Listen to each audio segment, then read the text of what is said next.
Hey YouTube. So I wanted to give you guys a review of my Oklahoma Joe Highland offset smoker. I've owned the smoker for approximately 2 years. I've done about 30 plus cooks on it. I've smoked brisket, chickens, turkeys, pulled pork butt, and I've also done some burgers and things like that as well. So I wanted to tell you guys what my experience has been like with the smoker and what you could experience if you purchased one, and some mods that I've gone and done to make the smoker a lot better. So first, what I want to discuss is when I first bought the smoker, I went ahead and burned it in. Now, I was able to get the cooking chamber up to approximately 450 degrees Fahrenheit. And what I remember when I burned this thing in was lots of smoke leaking from the cooking chamber lid, the seam where it meets up to the drum, and then also where the lid meets up to the firebox also. Lots of smoke leakage. So I went ahead and I tried investing in gaskets and sealers. So first, what I wanted to talk about was sealing, and we'll start at the firebox here. So right now I'm using this Lava-Lock oven seal, which I have linked in the description below. And I've done about 4 cooks on this, and it's held up pretty well. Previous seals that I've used were more of a felt material, and they didn't last as long. Another thing too is I want to say don't be afraid to double up on certain areas. So certain areas I actually have it stuck on top of each other, somewhere around here. I have it along the edges as well, and it sticks fine. Also down here. The reason why I need to double up on some things is because the piece of metal that the lid sits on, it will warp because it's rather thin, and the lid itself does not completely seal over the firebox. So the next part of sealing for the firebox to the cooking chamber is I went ahead and fully welded the seam between these two items. And then I also went ahead and fully welded the 2 halves of the firebox. Now, when I first bought this, I ended up using some high temperature food grade silicone, and I ran that bead along the whole firebox seam where the 2 halves meet, and then also where it met between the cooking chamber and the firebox. And that worked for about 3 to 4 cooks, and then the silicone would start to degrade. And it was always frustrating because you would apply the silicone and your temperatures would be really consistent. I'd have, roughly 4 hours of mostly set it and forget it uninterrupted fire management, and it was great. And then after the second cook and third cook, then you start babysitting this thing a lot more, and then before you know it, at the third or fourth cook, you are losing a lot of heat, you're adding a lot more fuel, and you're just pretty much wasting your money at that point. What I can say is that if you have the ability to weld the firebox to the cooking chamber, I highly suggest you doing that. If you can't, I would still try to pay somebody to do it for you. I can't imagine a welding shop really charging very much to do this, maybe $100, and then obviously you have the inconvenience of having to transport your smoker to a welding shop. Next up, we have the latches on our cooking chamber, and I just went ahead and drilled a couple holes and threaded these in. There's a nut on the inside of the cooking chamber. And then another thing that I used was this gasket along the entire seam of the cooking chamber. This gasket is the first gasket that I put on the Oklahoma Joe. It has not degraded. This thing seals fantastically. When I put food in there, close the lid, I get these latches all dialed in, then this thing seals up great, and there is no smoke leakage coming out of this. So next I wanted to talk to you guys about fire management. So I went ahead and purchased this charcoal basket. This is an Oklahoma Joe's fire basket, rather inexpensive. And this holds quite a lot of charcoal. I probably fit maybe a half bag of Kingsford briquettes in here, along with some chunks of wood. And this is generally how I keep my fire going. Fill this thing up, I get my charcoal chimney filled up, put some coals on from the charcoal chimney, and with how I have my whole setup going, this basket will last me approximately 4 hours with little to no adjustment from the inlet valve. Now, the last piece that I wanted to talk to you guys about was the tuning plate that I have installed. Now, the tuning plate has helped quite a bit in terms of heat management or evenly distributing the heat across the cooking chamber.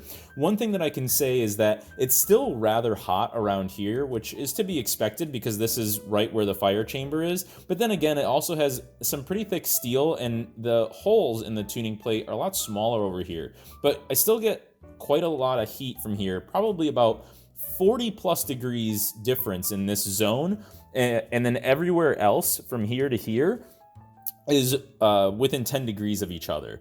So I've verified this with putting a bunch of temperature probes all over the smoker and pretty much just monitoring everything through a dry run, and yeah, everything looks great. And sorry about this, but please excuse how dirty this smoker looks. I haven't had a chance to clean it yet. So the other thing that I wanted to talk to you guys about was in terms of the tuning plate. Now, what people like to do with the Oklahoma Joes is they will take a couple racks that come with it, and they'll wrap them in foil, and then they'll make their own little baffle or tuning plate just at the beginning of the firebox. And they say that everything else is, temperature-wise, is pretty equalized throughout the whole smoker. My personal experience was not that. I ended up still having a lot of hot spots everywhere. The tuning plate really did help.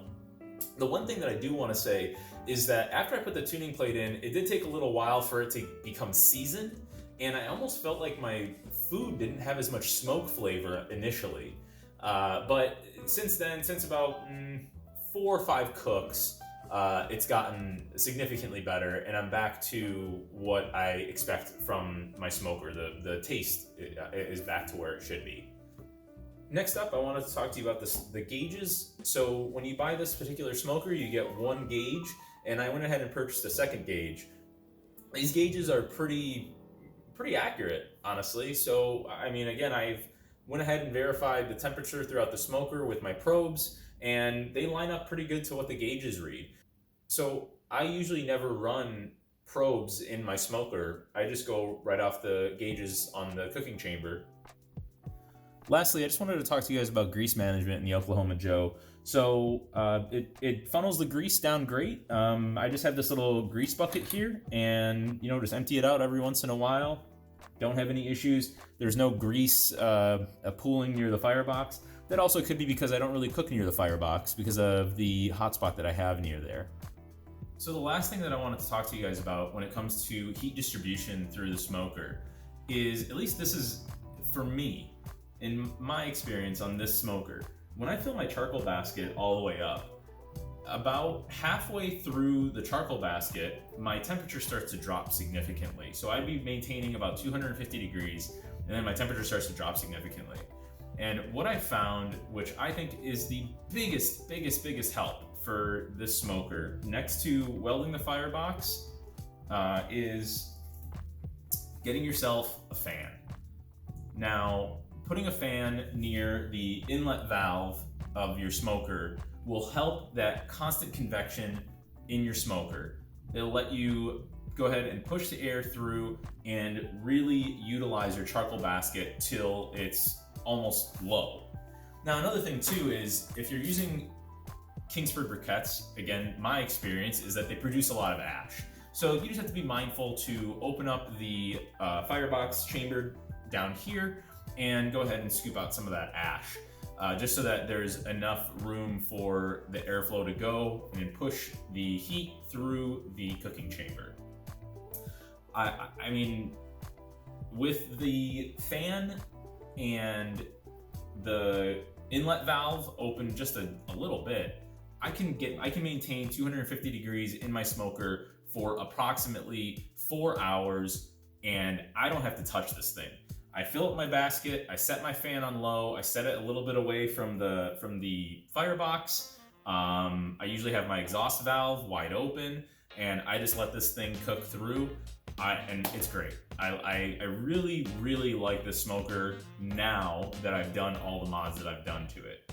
So if you're in the market for an Oklahoma Joe Highland, you just have to be mindful that you will have to do some mods in order to make this smoker as hassle-free, I guess, as maybe a smoker made of thicker metal or that seals a bit better out of the box. You know, this smoker can be had for $300. I'd say with all the gaskets, the latches, the tuning plate, and the charcoal basket, all of that probably brought the total cost of this up to about $500. And then if you're going to pay an additional $100 to $150 for someone else to weld the firebox to your cooking chamber, you know, you're looking at $600 to $650.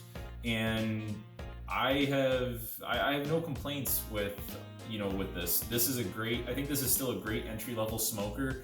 It gets your feet wet into smoking food, and you do end up learning a lot on this.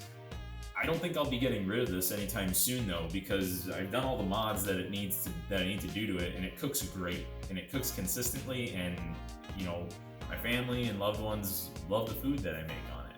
So I hope this video helps you decide whether or not the Oklahoma Joe is right for you, if you want to go through all the hassle of doing all these modifications or not, or you just end up spending $1,000 on a smoker made of much thicker material that seals, you know, better right out of the box. I understand that people don't have the patience or the time to invest in fiddling with things, but I don't mind doing that.